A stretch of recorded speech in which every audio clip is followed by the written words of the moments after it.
नमस्कार साथियों। आशा करता हूँ आप सभी लोग अच्छे होंगे। सर्दी थोड़ी सी बढ़ गई है। यहाँ वाराणसी में तो बारिश हो रही है, हो सकता है आपके यहाँ पर भी हो रही हो। तो हम शुरू करते हैं आज की क्लास। शुरू करने से पहले थोड़ा सा मैं जानना चाहता हूँ आपसे, या मैं बताना चाहता हूँ आपको। हमने पहले परसेंटेज टू फ्रैक्शन में कन्वर्ट करना सीखा, फ्रैक्शन को परसेंटेज में कन्वर्ट करना सीखा। इससे पहले हम परसेंटेज की 2 क्लासेस कर चुके हैं, क्योंकि पहला तो हमारा इंट्रोडक्शन था। तो 2 क्लासेस में हमने परसेंटेज के कुछ क्वेश्चंस भी किए हैं, और पहली क्लास हमने कुछ कॉन्सेप्ट को समझा था।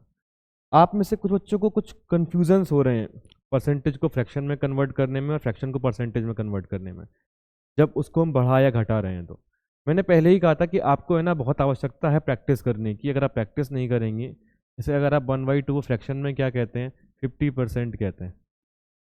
इसकी प्रैक्टिस करनी होगी आपको। इसके मल्टीपल को क्या कहते हैं, जैसे 1/4 को 25% कहते हैं। ये मैं ईजी वैल्यू इसलिए लिख रहा हूँ ताकि आपको समझ में आ सके। 1/5 को 20% कहते हैं। ठीक है। अब जैसे मैंने कहा आपसे फॉर एग्जांपल कि कुछ परसेंट कम या ज़्यादा करने की जो हम बात कर रहे थे। अब आपका 100 कोई वैल्यू, 100% में कोई वैल्यू, आपने कहा कि 20% कम कर दी जाती है, डिक्रीज कर दिया, 20% कम कर दिया जाती है, तो कितनी बचेगी? 80 बचेगी, 80 बचेगी ना। फिर आपसे किसी ने कहा कि कोई 100 आपकी वैल्यू है, 20% बढ़ा दी जाती है। यहाँ पर क्या किया गया? इसको कम किया गया। यहाँ पर क्या किया गया? इसको बढ़ा दिया गया। कितनी हो जाएगी? 120 हो जाएगी। 100 में 20 बढ़ाओगे तो 120 हो जाएगा ना। अब इसको हमने फ्रैक्शन में कैसे करना सीखा था। अब मैंने कहा था कि ये जो वैल्यू है आपकी 5, ये आपकी 100% यानी कि आपकी ओरिजिनल वैल्यू है, और ऊपर जो वैल्यू है 1, वो क्या है? उसकी परसेंटेज वैल्यू है। ठीक है। अब मैंने कहा 20% कम कर देते हैं, तो 5 आपकी ओरिजिनल वैल्यू है, 20% यानी कि 1 कम करना है। 1 कम कर दोगे तो कितना बचेगा? 4 बचेगा।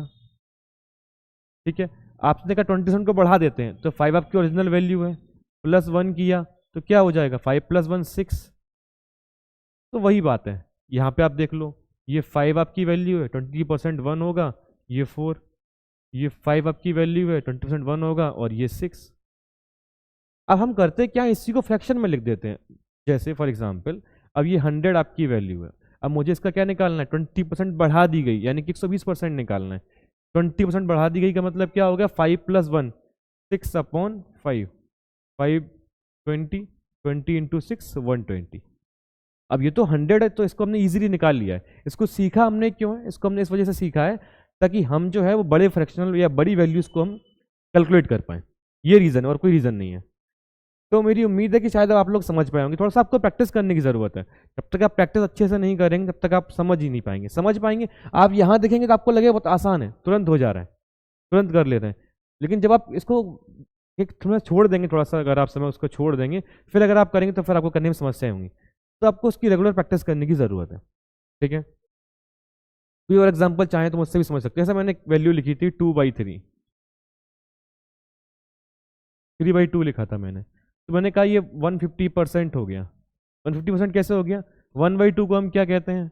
1/2 को हम 50% कहते हैं। तो ये 50%, ये उसका 100% है। 2 + 1, 2 + 1 कितना होगा? 3। तो 50% है, और ये 100%, 100% + 50% कितना हो जाएगा? 150 हो जाएगा। आप करके देख लो, 3/2 × 100 करो, 2/50, 150 आया ना। तो ये ऐसे है। आपको करना क्या है ना, कि आपको बस इनको कन्वर्ट करना सीखना है, ताकि आप क्वेश्चन को इजीली कर पाओ। आप क्वेश्चन को इजीली कर पाओगे, आपको कोई तकलीफ नहीं होगी। 100 में 20% को बढ़ाया तो 120 हो गया, 20 कम किया तो 80 हो गया। ठीक है। तो मैंने कल आपको एक होमवर्क में क्वेश्चन भी दिया था करने के लिए, शायद आपने क्वेश्चन किया होगा। हम देख लेते हैं क्वेश्चन है क्या। क्वेश्चन है ये, मैं हट जाता हूँ, देख लो आप एक बार। If the price of a pen decreases by 20%, then a man can buy 10 more pen for ₹100। What is the new price in rupees of each pen? यदि कलम की कीमत 20% कम हो जाती है तो एक आदमी 100 रुपए में 10 और पेन खरीद सकता है। प्रत्येक पेन की नई कीमत रुपए में क्या है, वो आपको निकालना है। ठीक है। पहले आदमी कितने पेन खरीद रहा था, अभी हमें नहीं पता। फिर जब प्राइस 20% कम कर दी गई, ठीक है, 20% कम कर दी गई का मतलब क्या है? 1/5, 20% को यही तो बोलते हैं ना। ठीक है। 20% कम कर दी गई यानी कि 4/5 हो गया। ठीक है, तो प्राइस क्या हो गई? प्राइस आपकी 5 से 4 हो गई। पहले आपकी इनिशियल प्राइस क्या थी? 5 थी, अब 4 हो गई। फाइनल प्राइस आपकी क्या हो गई? कम हो गई। अब अगर आप मुझे एक बात बताओ, तो ये पेन आप खरीदने जाते हो मार्केट में, आप 10 रुपये लेकर जा रहे थे पहले, तो पहले ये पेन 10 रुपये का एक पेन मिलता था, ठीक है। फिर इस पेन की प्राइस 50% कम हो गई, यानी कि ये पेन अब कितने का हो गया? 5 रुपये का हो गया। अब आप जब मार्केट में 10 रुपये लेकर जाओगे तो ये पेन आपको 2 मिल जाएंगी। समझ में आ रहा है ना? ठीक है, तो जब ये पेन आपको 2 मिल जाएंगे तो 10 रुपये में आपको 2 पेन मिल जाएंगे। तो आपको क्या हो जाएगा कि पेन जो आप खरीद पा रहे थे आप ज़्यादा खरीद पाओगे। प्राइस कम होगी तो आपकी जो क्वांटिटी है, जो गुड्स है, जो पेन है, वो आप क्या कर पाओगे? ज़्यादा खरीद पाओगे। कितना? उसी प्रपोर्शन में। पहले आप 4 पेन खरीद पा रहे थे, अब आप 5 पेन खरीद पाओगे। कोई दिक्कत है? पहले 10 रुपये में आप एक पेन खरीद रहे थे और 10 रुपये में 2 पेन खरीद रहे हो, प्राइस हाफ हो गई, तो 2 इधर चला गया, एक इधर आ गया। कोई डाउट है? शायद नहीं रहा होगा। ठीक है, फिर क्या कह रहा है कि the man a man can buy 10 more pen for ₹100। अब वो ये कह रहा है कि उसके पास 100 रुपये थे, वो 100 रुपये लेके जाता था, ठीक है, और अब वो जा रहा है तो उसको 10 पेन वो और ले रहा है। हम कितने पेन ले रहे थे? 4। हम कितने पेन ले रहे हैं? 5। कितना पेन बढ़ा? 1।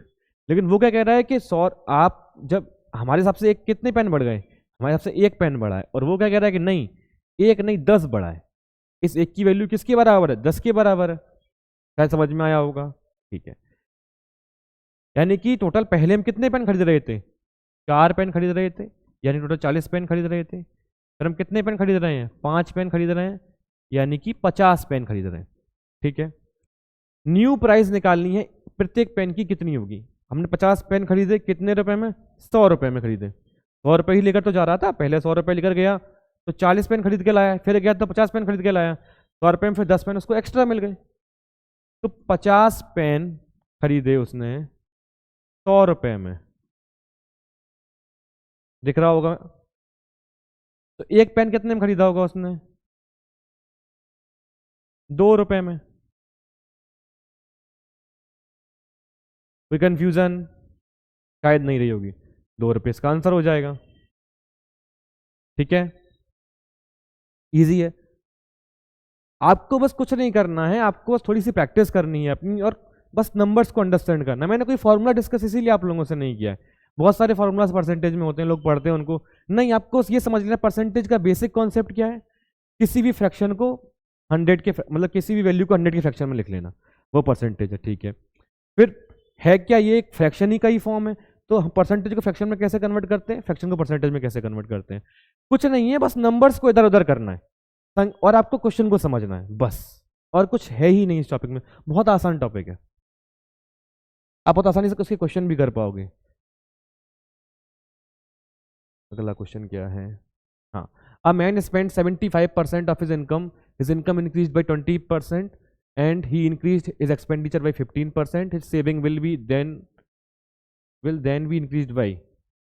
एक व्यक्ति अपनी आय का 75% खर्च करता है, उसकी आय 20% बढ़ा दी जाती है, वह अपने खर्च में 15% की वृद्धि कर देता है, तो उसकी बचत में कितने प्रतिशत की वृद्धि होगी?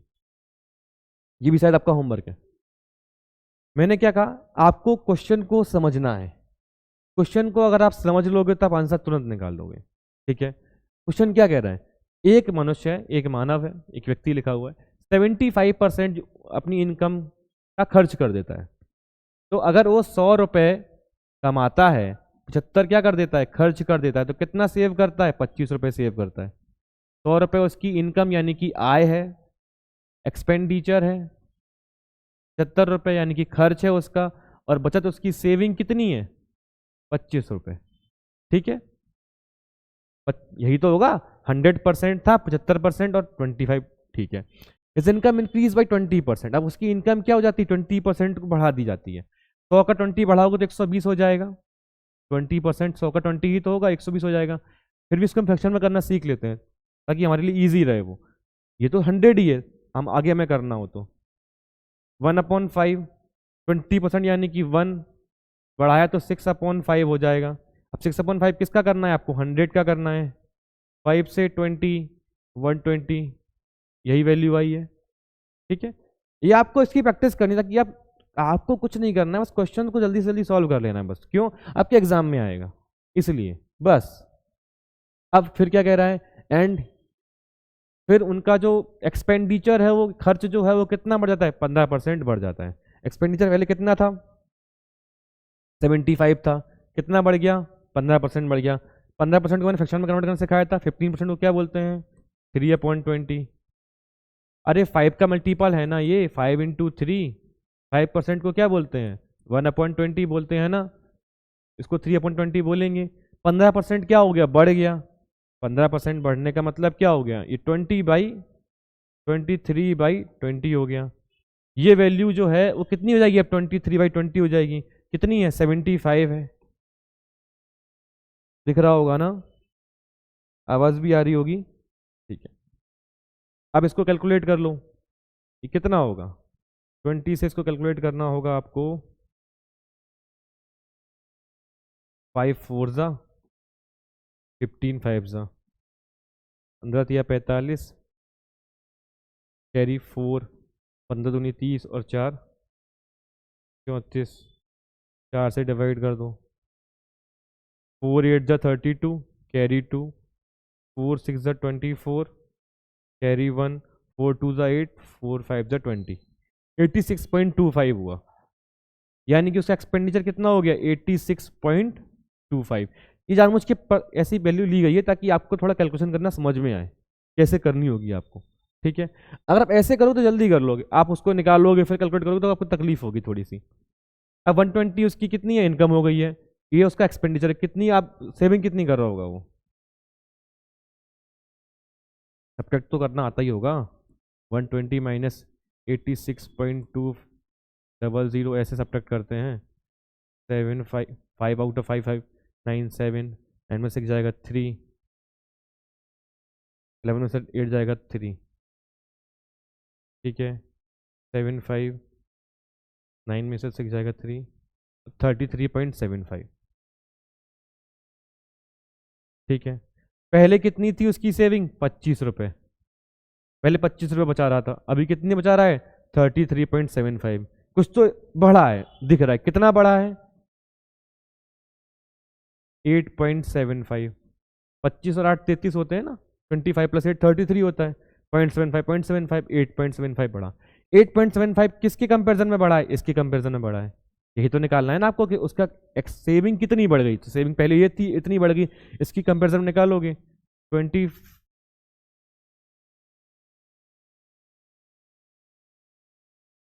मिटा देते हैं पेंसिल फिर से। 8.75 का 25। ठीक है, अब आपको उसको क्या निकालना है? परसेंटेज में निकालना है।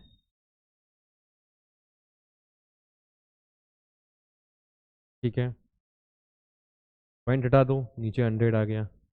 100 से 100 कैंसिल हो गया। 25 से सीधा डिवाइड हो रहा है। 25 3 जा कितना बचेगा? 87 में से 75 जाएगा तो 12, 12 25 5 जा 35। 35% आप ऑप्शन में है क्या? हाँ, ये रहा, ये आंसर हो गया आपका। और कैसे कर सकते थे इसको? तो 5 से डिवाइड करके देख लो आप। ठीक है, फिर डाउट है? शायद नहीं रहा होगा, चलो आगे बढ़ते हैं। If each side of a square is decreased by 17%, then why what percent does it area decreases? एक स्क्वायर है, एक चतुर्भुज है, चतुर्भुज, इसका क्या हो जाता है? साइड को क्या किया जाता है? वर्ग की भुजा को क्या कर दिया? 17% कम कर दिया जाता है। तो पूछ रहा है कि उसके एरिया में कितना परिवर्तन आएगा। तो पहले आपको ये पता होना चाहिए एरिया होता क्या है।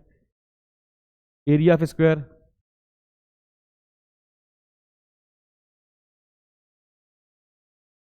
साइड स्क्वायर होता है। क्षेत्रफल क्या होता है? वर्ग का, भुजा का स्क्वायर कर देना। ठीक है, अब क्या कह रहा है? पहले कितना था? 100 था, कितना कम कर दिया? 17 कम कर दिया। कितना बचेगा? 83 बचेगा। 100 था, पहले ये साइड थी, बिफोर आफ्टर ये साइड है, ठीक है। ये साइड है उसकी, एरिया क्या होगा, एरिया क्या होता है, साइड का स्क्वायर, यानी कि 100 का स्क्वायर, 83 का स्क्वायर, यही होगा, यानी कि 100 इंटू 100 और 83 इंटू 83।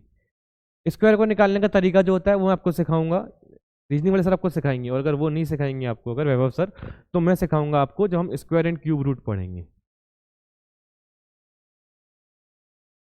एंड जब हम क्यूब रूट पढ़ेंगे, स्क्वायर रूट और क्यूब रूट्स पढ़ेंगे तब हम इसको समझेंगे। वैसे इसको करने का एक और तरीका है, शायद आपने पढ़ा होगा इसको। ये देखो क्या है, कभी भी स्क्वायर निकालना हो तो ये इसके पास में 80 + 3 का होल स्क्वायर, यही होता है। आपको a + b का होल स्क्वायर इसीलिए पढ़ाया गया है और किसी दिन के लिए नहीं पढ़ाया गया है, इसी दिन के लिए पढ़ाया गया है। 80 का स्क्वायर + 3 का square + 280 into 3, a² + b² + 2ab। इसको आप और शॉर्ट में कैसे कर सकते थे, अगर आपको ये ऑलरेडी याद है तो आपको ये लिखने की ज़रूरत नहीं है। आप सीधे 6400 लिखते, +9 लिखते, प्लस कितना है, 3 2 6 6 8 6 48, 480 लिखते, ठीक है। 9 8 8 6, इसका सिखाऊंगा मैं आपको, निश्चिंत रहिए आप। बट मैं ये बता रहा था यहाँ पे आपको कि आप लोग पूछते हो ना कि a + b का स्क्वायर पर उसका क्या यूज़ है, इसका ये यूज़ है। a + b का स्क्वायर का यूज़ यही है कि जब कोई भी आपको वैल्यू दिखाई दे, या a - b का स्क्वायर का यूज़ यही है, जब आपको कोई भी वैल्यू दिखाई दे तो आपको क्या करना है, उसके पास में 100 या +100 से प्लस या माइनस कर देना है। अगर वो 1000 के पास में 1000 से प्लस माइनस कर देना है, या उसके जो भी आसपास की वैल्यू आपको दिखती है जिसका आप इसका इजीली कैलकुलेट कर सकते हो, उसके आसपास कर देना है, ठीक है। कोई डाउट है, नहीं रहा होगा। अब इसका स्क्वायर करने में तो पता ही है ना कितना होता है, तो मल्टीप्लाई करना आसान है। ये हमने कितना निकाल दिया, 6889। अब ये इससे कितना कम या कितना ज़्यादा है, ये इससे कम है और ये इससे ज़्यादा है, कितना कम है, 1 1 1 3। सेपरेट करोगे यही वैल्यू आएगी ना, 10 9 जाएगा, फिर 8 फिर 8 फिर 8 फिर 3। कोई कंफ्यूजन नहीं रहा होगा। अब क्वेश्चन को ध्यान से पढ़ो, क्या कह रहा है, एरिया कितना कम हुआ। अगर ये यही बोलता आपसे कि एरिया कितना बचा, क्वेश्चन टफ कैसे होता है, क्वेश्चन टफ ऐसे होता है कि अभी तो आप देख रहे हो 331 को अगर आप परसेंटेज में कन्वर्ट करो, है ना, ज़्यादा एक लिख दिया, 3111, ये आपकी ओरिजिनल वैल्यू है, ये आपका ओरिजिनल एरिया है, इतना एरिया बचा है, और ये इतना क्या है, कम हो गया है, परसेंटेज में क्या आ जाएगा, 31.11%। तो कन्वर्ट कर लेंगे परसेंटेज में, इजी है ना। तो भी करके दिखाऊंगा, नहीं आएगा तो बताऊंगा फिर बाद में, ठीक है। डाउट्स में पूछ लेना मुझसे। अब मैं क्या कह रहा था, क्वेश्चन को समझना क्यों जरूरी है। अगर अगर वो यहाँ पर ये बोल रहा है डिक्रीज, इसको कम कर दिया जाता है एरिया को। क्वेश्चन अगर आपसे ये पूछता कि एरिया जो है वही रहता है, सॉरी वही नहीं रहता है, एरिया जो है वो कितना कम नहीं हुआ, कितना बचा। क्वेश्चन क्या कहता कि जो आप मुझे उस चीज का परसेंटेज निकाल के बताओ जो एरिया बचा है, कितना बचा है। और अगर यहाँ पर ऑप्शन दे देता क्या, 31.1% यहीं पर रहता, और 8.89% एक ऑप्शन होता, ठीक है। और अगर यही पूछता बाई चांस, क्या पूछता आपसे, यही कितना एरिया कम हुआ, और आप ये कैलकुलेट करते और आप इसको आंसर क्लिक कर देते। समझ रहे हो ना, समझ में आया। मैं फिर से बताता हूँ आपको। अगर सपोज क्वेश्चन यही होता और आपसे समझने में गलती हो जाती, ठीक है, क्वेश्चन यही होता और आपसे समझने में गलती हो जाती है और ऑप्शन ऐसे दिए रहते, अगर ये ऑप्शन ना रहता, ये ऑप्शन रहता, तो आप क्या करते, आप एरिया कैलकुलेट करते और कहते ये बचा है तो यही ऑप्शन है, यही आंसर हो जाएगा। क्वेश्चन टफ कैसे होता है प्यारे बच्चों, क्वेश्चन जो है ना वो उसकी लैंग्वेज से और ऑप्शन से टफ होता है। जो ऑप्शंस दिए रहेंगे वो उनसे टफ होता है, लैंग्वेज से और ऑप्शन से। क्वेश्चन यही रहता और ऑप्शंस ये होते और अगर आप ध्यान नहीं देते क्वेश्चन पे और ऑप्शन पे आप थोड़ा सा भी ध्यान देते तो आप इसको आंसर समझ के आगे बढ़ जाते। क्वेश्चन को भी समझना है और आपको ऑप्शन को भी देखना है, ठीक है। बट ये ऑप्शन अभी है नहीं, मैंने एग्जाम्पल के रूप में आपको बताया है। विदाउट शायद नहीं रहा होगा। हम देखते हैं अगला क्वेश्चन क्या है। The population of a village is 25,000, 1/5 are female and the rest are males. 5% of male are 40% of female are uneducated. What percentage of the whole are educated? एक गांव की जनसंख्या 25,000 है। जनसंख्या में ये गलत है, यहाँ पे होगा 1/5 में महिलाएं हैं तथा शेष में पुरुष हैं। 5% पुरुष तथा 40% महिलाएं निरक्षर हैं, तो कितने प्रतिशत लोग साक्षर होंगे? अब देखो यहां पर अनएडुकेटेड लिखा है और यहां पर साक्षर लिखा है। प्यारे बच्चों, एजुकेशन और साक्षरता अलग अलग बातें हैं। शायद आप इस चीज को समझ पाएंगे। लोग आपसे कहते हैं कि अकबर जो है वो शिक्षित नहीं था। नहीं, अकबर साक्षर नहीं था। शिक्षा तो आपको कहीं से भी मिल सकती है ना। जैसे मैं हिंदी बोल रहा हूं या जो भी हिंदी भाषी लोग हैं वो हिंदी बोलते हैं, क्या आपने स्कूल जाकर हिंदी को सीखा था तब आपने बोलना सीखा? नहीं। शिक्षा यानी कि शिक्षित होना, किसी चीज की शिक्षा लेना, वो आप कहीं से भी ले सकते हो। साक्षर होना और शिक्षित होना अलग अलग बातें हैं, ठीक है। शायद आप समझ पाए होंगे। क्वेश्चन पे देख लेते हैं। क्वेश्चन क्या है? The population of a village is 25,000, ठीक है। अब देखो जब कभी आपसे परसेंटेज में पूछे, क्या पूछे? परसेंटेज कैलकुलेट करने की यानी प्रतिशत कैलकुलेट करने की बात करें, तो आपको इस वैल्यू से कोई मतलब नहीं है। कैसे आपको बता रहा हूं। क्या कहता है? Population of village 25,000, 1/5 are females. 1/5 क्या है? आपकी फीमेल है। आप मान लो कि चलो 100% जो है वो आपकी पॉपुलेशन है, 100 पॉपुलेशन है। 1/5 यानी कि 20 जो है वो फीमेल है, हाँ। रेस्ट यानी कि 80 जो है वो मेल है आपके। ये आपकी फीमेल है। मैंने कोशिश की है कि बड़े फॉन्ट रखूं या लिखने की कोशिश करूं। मैं थोड़ा कर्सिव में लिखता हूं, है ना, तो मैं कोशिश ये भी करूंगा कि मैं थोड़ा कर्सिव में कम लिखूं, इस वजह से अक्षर थोड़े छोटे हो जाते हैं। मेल है यानी कि पुरुष है। अब आप देखो यहां पर वो कह रहा है आपसे 20 मेल है, ठीक है। 5% of male and 40% of female are uneducated. 5% महिलाएं, औरतें जो हैं वो क्या है? अनएडुकेटेड हैं। और 40% 5% मेल है, सॉरी 5% मेल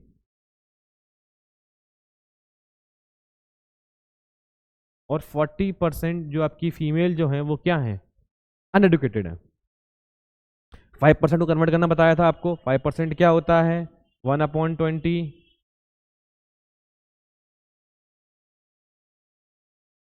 कोशिश कर रहा हूं बड़ा बड़ा लिखने की। 40% कितना होता है? 2/5। अब यहां पर आपको कुछ बढ़ाना घटाना नहीं, ये नहीं बोला 5% बढ़ गया या 5% कम हो गया, ऐसा कुछ नहीं बोल रहे हैं। सिंपल 5% की ही बात कर रहे हैं। तो 80 का 5% क्या होगा? 80 का ही तो निकालना है। 4 यानी कि 4 हो गया। 20 का 40% कितना होगा? 5 4 सा और 8, यानी कि 8 पुरुष जो हैं लगभग वो क्या हैं? 8 महिलाएं जो हैं वो साक्षर नहीं है, 4 पुरुष साक्षर नहीं है, सॉरी अनएडुकेटेड। अब यहाँ पर कंफ्यूजन है, अनएडुकेटेड साक्षर क्या लिखा है, ठीक है। आप तो उनको साक्षर नहीं है ये मान लो, या इलिटरेट या जो भी मानना है आप वो मान लो। अब तो क्वेश्चन को समझो। 8 + 4 यानी कि 12 लोग जो हैं वो क्या हैं? वो साक्षर नहीं है, वो अनएडुकेटेड हैं। क्वेश्चन की बात ही मान लेते हैं। तो कितने होंगे? 12 नहीं है।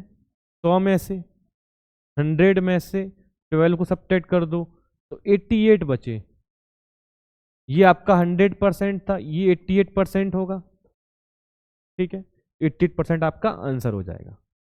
अब अगर वो आपसे पूछता, परसेंटेज ना पूछते हुए आपसे ये पूछता कितने लोग होंगे, तब आपको इस वैल्यू को यूज करना होता। इस पे मैंने एक क्वेश्चन दे रहा हूं मैं आपको, आप उसको करना, फिर आप समझ पाओगे उस चीज को। वही इससे रिलेट करना। 12 की वैल्यू क्या है? 100% क्या है, ये है, ठीक है। तो 80% क्या होगा वो आप निकाल लोगे, निकल जाएगा, आपका आंसर आ जाएगा, ठीक है। चलते हैं अगले क्वेश्चन पे।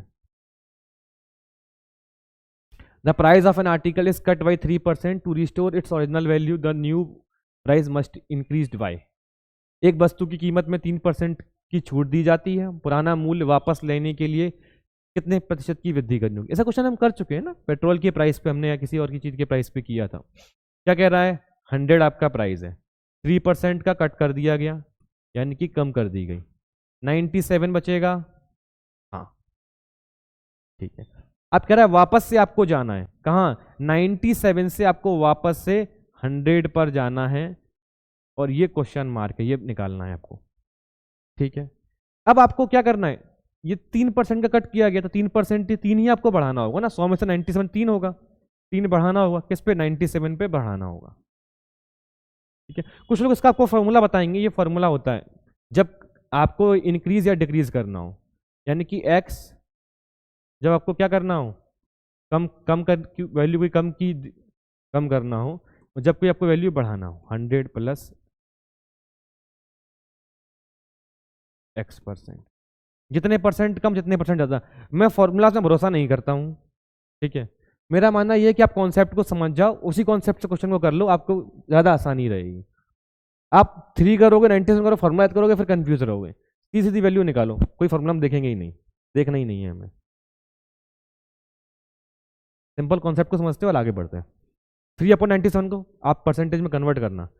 चलो मैं आपको इस क्वेश्चन को थोड़ा ऑप्शन से करने की ट्रिक सिखाता हूँ, कैसे हम ऑप्शन से कैसे क्वेश्चन को करते हैं। देखो, इसलिए लिया है मैंने इस क्वेश्चन को।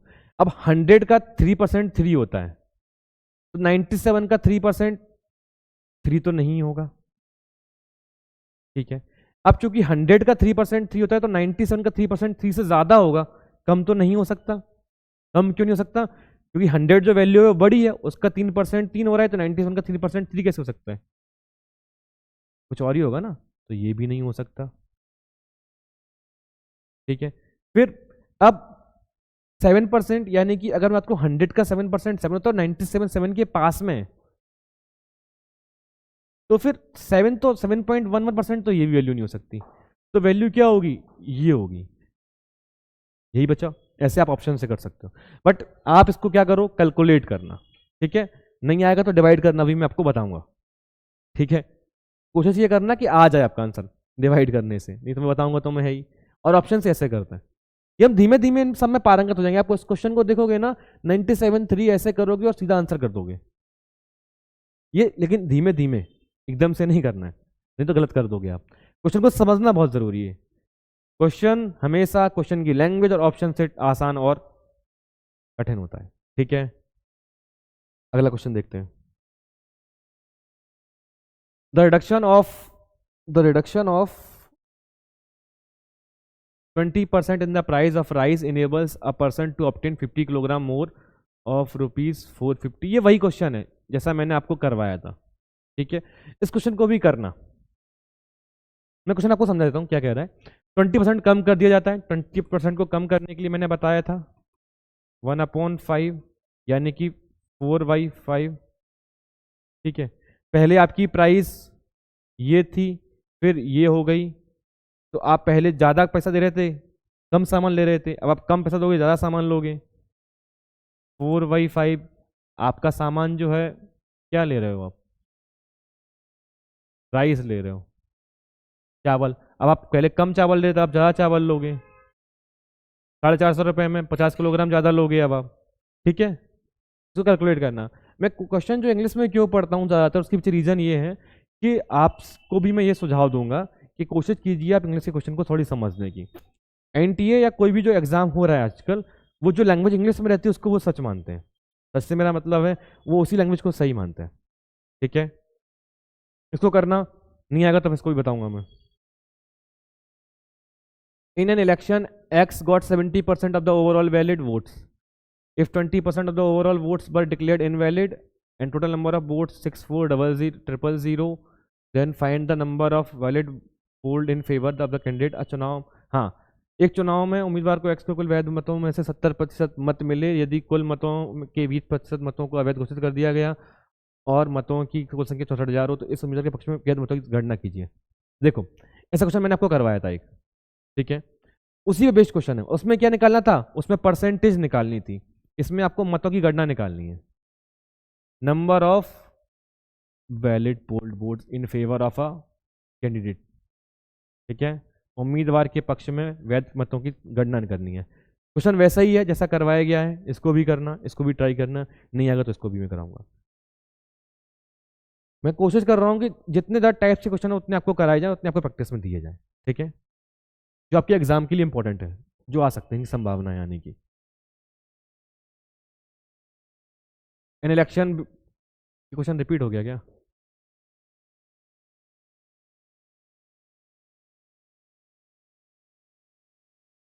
क्वेश्चन रिपीट हो गया क्या? ठीक है, हाँ, तो फिर इसको भी ट्राई करना। इसमें क्या करना है, find total number of vote enrolled in the election, election में कितने मत पड़े वो निकालना है। सिंपल सी बात है, करना क्या, ऐसे किसी भी क्वेश्चन में करना क्या होता है, आपको पहले ये मानना होता है कि 100 करवाया था ना मैंने, टोटल वोट 100 है, उसके रिस्पेक्ट में निकालना होता है वैल्यू को, निकाल कर देखना, नहीं आएगा तो बताऊंगा, ठीक है। An engineering student has secured 25% marks to pass. He get 47 and fail by 43 marks. What are the maximum marks of the examination?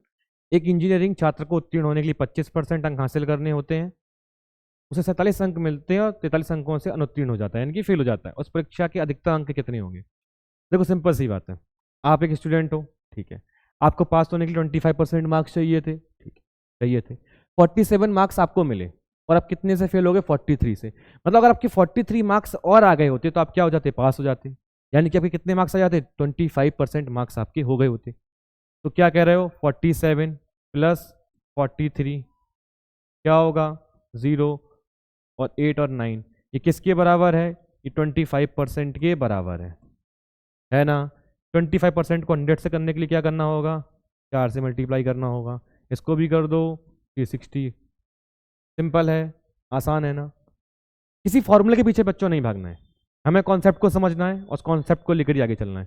ये क्वेश्चन बहुत आसान है, बस आपको क्या करना है, बस 100 और परसेंटेज इस चीज को समझ लेना है खाली, बस आपने इस चीज को समझ लिया ना कि क्या 100 है, क्या परसेंटेज है, क्या फ्रैक्शन है, दोनों सबके एप्लीकेशन ही है, आराम से आपका क्वेश्चन जो है वो हो जाएगा। समझ पाए होंगे आप, ऑप्शन में भी है 360, देखो सही आंसर निकाला है हम लोगों ने, ठीक है। A student has secured 35% marks to pass in a subject if he get 82 and fail by 23 marks. What is the maximum marks of the subject? देखो ये वही क्वेश्चन है जो हमने किया, वहां पर 25% था, यहाँ पर 35% है।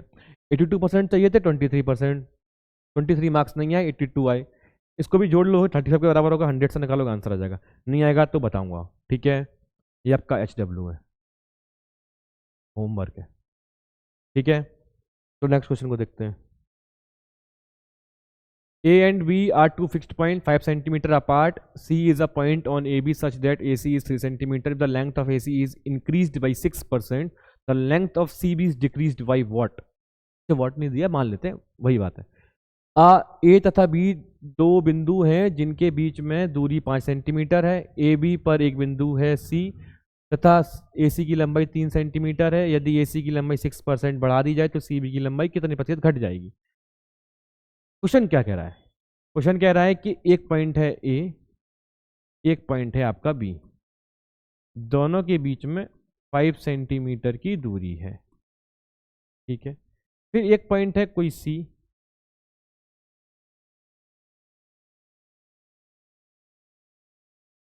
सी की कितनी दूरी है, सी जो है वो 3 सेंटीमीटर है यहां से। अगर ये यहां से 3 है तो यहां से ये कितना होगा, 2 सेंटीमीटर होगा। कोई डाउट है? शायद नहीं होगा। फिर क्या कह रहा है, A C is increase by 6%, the length of C B कितना, ए सी को 6% बढ़ा देते हैं, ए सी को 6% बढ़ा देते हैं। ए सी अभी कितना है आपका, 3 सेंटीमीटर, कितना बढ़ाना है, 6% बढ़ाना है। 6% क्या होगा, 6/100 कर दो,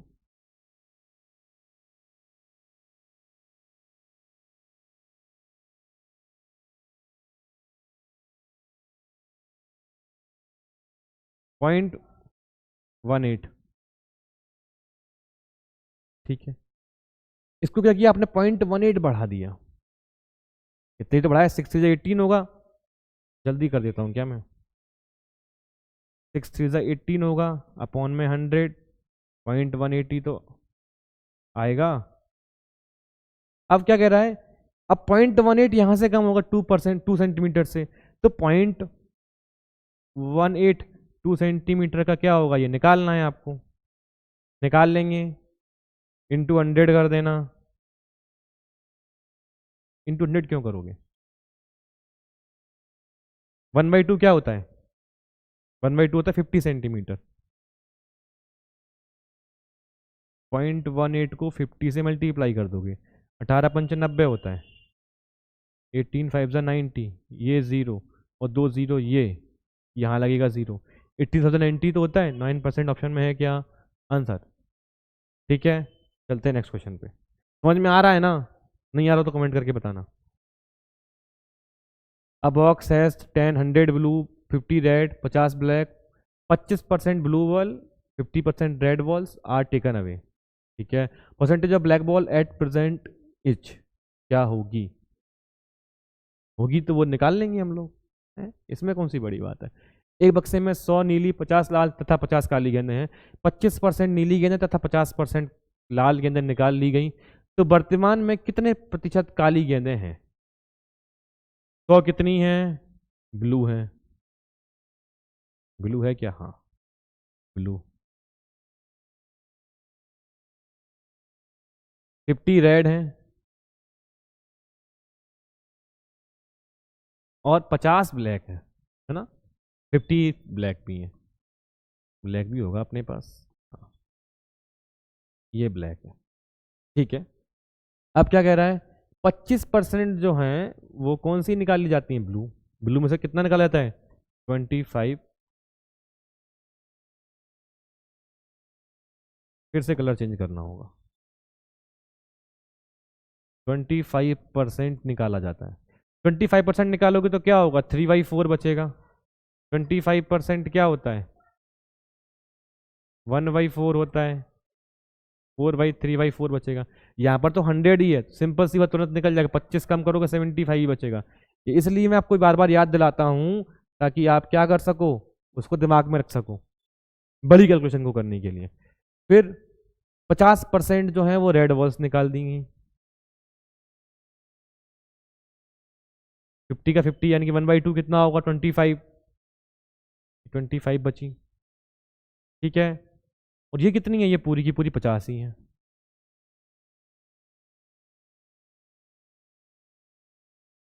ब्लू रेड और ये आपकी ब्लैक।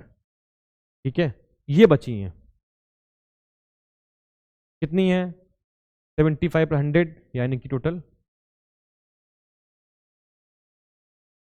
150 बॉल है। अब क्या कह रहा है, percentage of black ball at present, present में ब्लैक बॉल का परसेंटेज कितना है, यही तो निकालना है।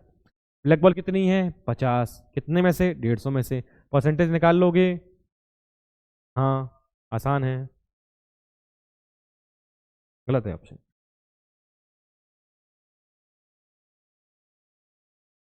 फिफ्टी है अपॉन में 150 होगा, 1/3 आएगा, 33 होल 1/3%।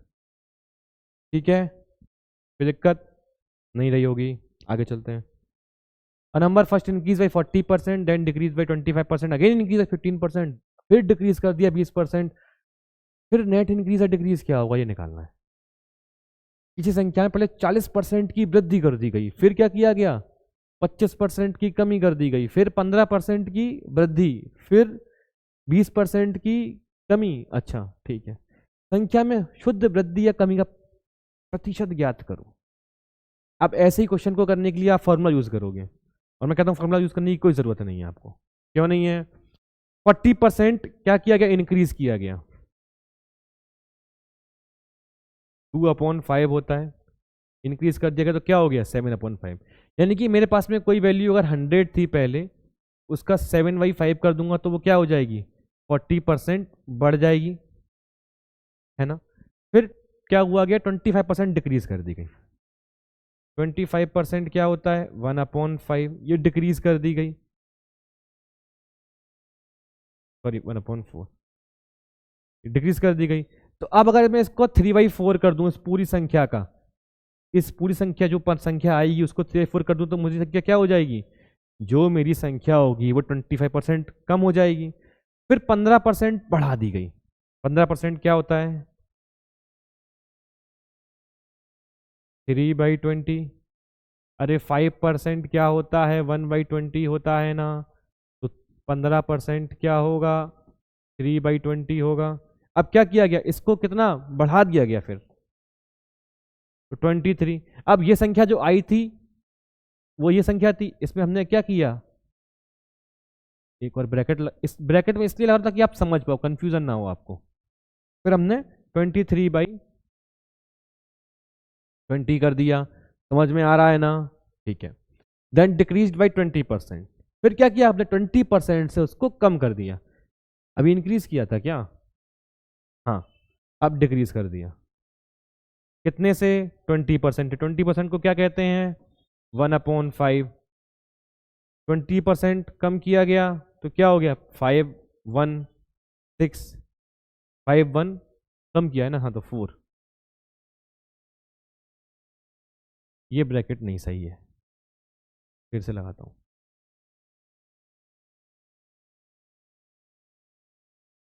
क्या किया गया, 4/5।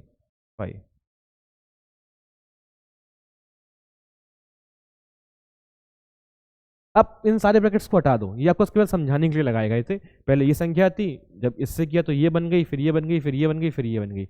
हटा दो ब्रैकेट को, कोई ज़रूरत नहीं है ब्रैकेट लगाने की। ब्रैकेट का मतलब वही होता है, इंटू 3/4 इंटू 23/20 इंटू 4/5। कैलकुलेट कर लो, हो रहा है क्या, हाँ, मुझे लगा शायद कैलकुलेट ही नहीं हो रहा होगा, कैंसिल हो गया। और कुछ हो रहा है, ये हो रहा है, और कुछ हो रहा है, और कुछ तो नहीं हो रहा है शायद, हाँ नहीं हो रहा। 7×3 = 21 इंटू 23/5। कोई डाउट है, नहीं होगा, इसको मल्टीप्लाई करना होगा, मल्टीप्लाई कर लेते हैं। 21 से कर लो मल्टीप्लाई, मल्टीप्लाई करना बहुत मुश्किल काम है ना। 21 का टेबल आता है आप लोगों को, याद कर लो। 3 1 3 2 6, 2 1 2 2 4, 3 6 2 8 4,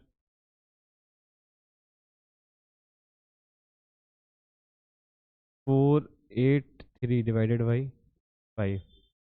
5 9 = 45, कैरी 3, 5 6 = 30, फिर 3 5 6। अब पहले आपकी कितनी वैल्यू थी, 100 थी, हमने 100 ही तो मानी थी। कितनी बची है फाइनली, सब गुणा भाग करने के बाद, 96.6%, यही बची है ना। तो 100 में से ये कितना कम है, ये कम है या ज्यादा है, पहले तो ये देखो कम है, ठीक है। तो क्या होगा, डिक्रीज होगा, इंक्रीज नहीं होगा। तो बता देता हूँ वरना क्वेश्चन आपके पास जाएगा, आप कंफ्यूज हो जाओगे। 96% कितना कम होगा, 3.4% की डिक्रीजमेंट होगी। 3.4% जोड़ लो इसमें, 0 6 3 9 100, ठीक है।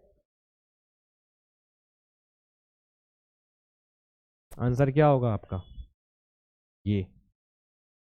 कोई कंफ्यूजन शायद नहीं रही होगी, आगे बढ़ते हैं। An army lost 10% of its men at war, 10% of the remaining died due to disease, 10% of the rest were declared disabled. Thus, the strength of the army was reduced by 72900 active men. The original strength of the army was. देखो ये भी वही question है जो मैंने अभी आपको करवाया, लेकिन इसको मैं करा देता हूँ क्योंकि यहाँ पर वैल्यू दी हुई है, क्योंकि आप वैसे ही परसेंटेज को फ्रैक्शन में कन्वर्ट करने में सक्षम बहुत सहज नहीं हो। चलो मान लेते हैं कि हमारे पास में 100 आदमी थे, 100% लोग थे, 10% बेचारे वॉर में शहीद हो गए। श्रद्धांजलि, आर्मी मैन को भी बहुत इज्जत करनी चाहिए मनुष्य को, ठीक है। 10% कम हो गए। 10% को हम क्या बोलते हैं? 1/10। कम हो गए तो क्या हो जाएगा? 9/10। ये इस वैल्यू को क्या करना होगा हमें? 9/10 करना होगा। वैसे तो हम चाहते डायरेक्टली 90 लिख लेते, लेकिन नहीं, फिर आगे में कन्फ्यूजन हो जाएगी, दिक्कत होगी करने में। हम ब्रैकेट नहीं लगाएंगे इसमें। फिर 10% रिमेनिंग डाइड इन डिसीज, बीमारी से उनकी मृत्यु होगी। वॉर में थोड़े आदमी बीमार हो ही जाते हैं। फिर 9/10, फिर से 10% कमी हो गई। फिर क्या हुआ? ठीक है, उसके बाद फिर जो बचे हुए लोग थे 10% ऑफ द रेस्ट, को बार बार रेस्ट लिखा हुआ है, जो बचे हुए 10% of the rest were declared disabled.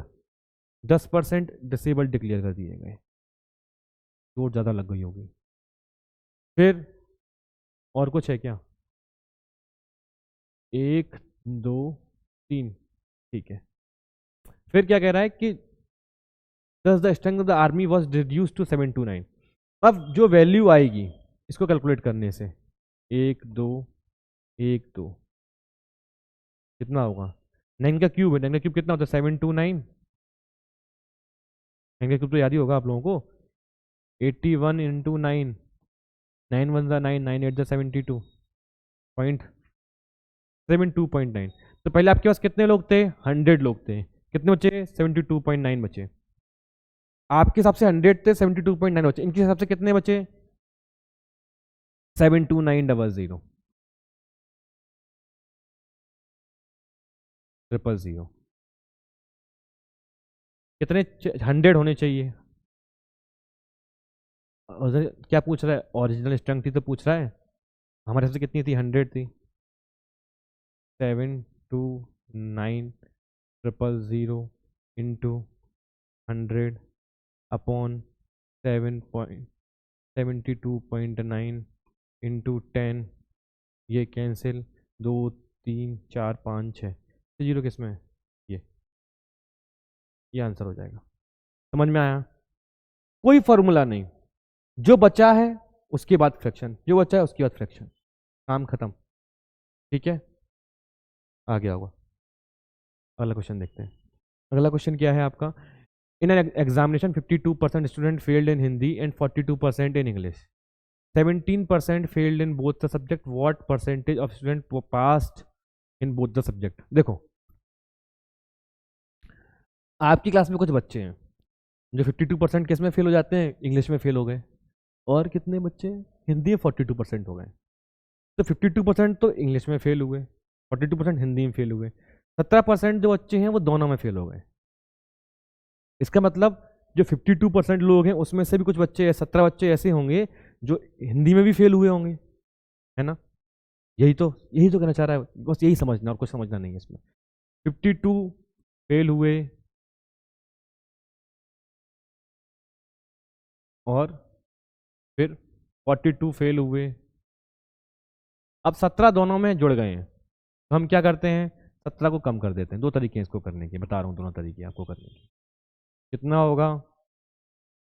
5, 4 में से जाएगा 1, जाएगा 3, 5 जाएगा 2, जाएगा 2, 25। ठीक है, अब ये क्या हुआ? ये वो लोग आ गए जो केवल इंग्लिश में फेल हुए थे और केवल हिंदी में फेल हुए थे। ठीक है, तो ये तरीका है निकालने का। अब ये वो लोग हैं जो ओनली इंग्लिश में फेल हुए हैं और ये वो लोग जो ओनली हिंदी में फेल हुए हैं। इसके 17 लोग ऐसे हैं जो हिंदी इंग्लिश दोनों में फेल हुए हैं। 35 + 5 40 और 40 + 20 60, यानी कि 60 लोग जो है वो केवल फेल हुए, 17 लोग जो है दोनों में फेल हुए, यानी कि 77% लोग जो है वो फेल हुए टोटल। ठीक है, 77% लोग फेल हुए तो कितने परसेंट लोग पास हुए होंगे? दोनों विषयों में फेल हुए, हाँ तो दोनों विषय में सफल हुए। 23, 77 + 3 23। सीधे, अरे 100 बच्चे थे, 77 फेल हो गए, कितने पास हुए? 23। ये फेल हो गए, असफल, ये पास हो गए। ठीक है, कोई डाउट है? ये 100%, 77 23, ये तरीका है। या फिर आप ऐसा और कर सकते थे कि इन दोनों को जोड़ते 17 को सब्ट्रैक्ट कर देते। आप ये, क्योंकि 17 2 बार जुड़ चुका है, जो आपको ज़्यादा आसान लगे आप उस तरीके से करो। मेरा मानना ये है कि जितना चीज़ों को सिंप्लीफाई, जितना आसान कर सकते हो उतना आसान कर लो। कन्फ्यूजन रही ना दिमाग में, क्या जोड़ना है क्या घटाना है, अच्छा ये इतने थे ये इतने थे, इतना कर लो, फिर जो दोनों में जोड़ के उनको हटा देते थे, आंसर आ जाएगा। ठीक है, देखते हैं नेक्स्ट क्वेश्चन क्या है आपका। 90% of the student in school passed in English, 85% passed in mathematics, 150 student passed in both the subject. If no student failed in both the subject, find the total number of student. विद्यालय में 90% छात्र अंग्रेजी में, 85% गणित में, 150 छात्र दोनों विषयों में सफल होते हैं। यदि कोई छात्र दोनों विषयों में असफल नहीं होता तो छात्रों की कुल संख्या क्या है? तो देखो क्या कह रहा है, 90% लोग हैं जो क्या हुए, इंग्लिश में पास हुए। कितने फेल हुए? 10% लोग। ठीक है, फिर 85% लोग जो है वो मैथ्स में पास हुए, कितने फेल हुए? 15% लोग। ठीक है, तो यानी कि पास कितने हुए और फेल कितने हुए ये देख लेते हैं।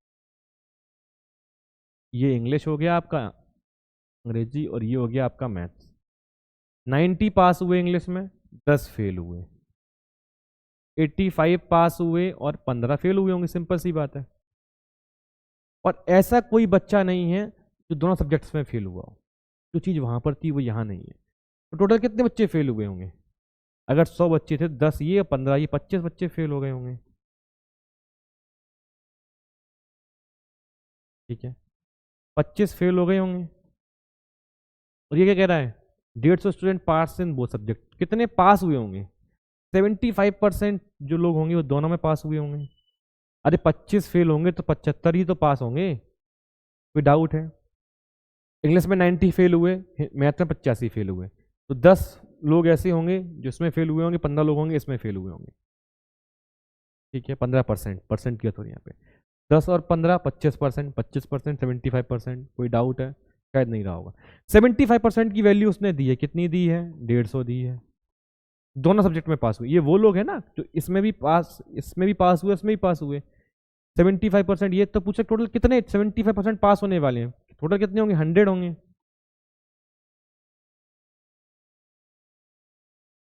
275 से करोगे इसको 2 ही तो आएगा, 100 से करो 200 हो जाएगा, 200 इज द वैल्यू।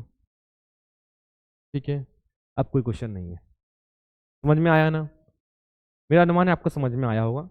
कुछ समझ में ना आए तो आप कमेंट कर दीजिएगा या टेलीग्राम पे हमसे रीच कर लीजिएगा, आपको बता देंगे, क्वेश्चन को सॉल्व कर देंगे। हमने परसेंटेज के लगभग काफ़ी सारे टाइप के क्वेश्चन सबको कराए हैं। असल में रेशियो वाले टाइप के जो क्वेश्चन हैं वो अभी आपको नहीं कराए हैं क्योंकि आपने रेशियो अभी पढ़ा नहीं है। तो अब मैं क्या करूँगा, अब इसके बाद मैं रेशियो स्टार्ट करूँगा।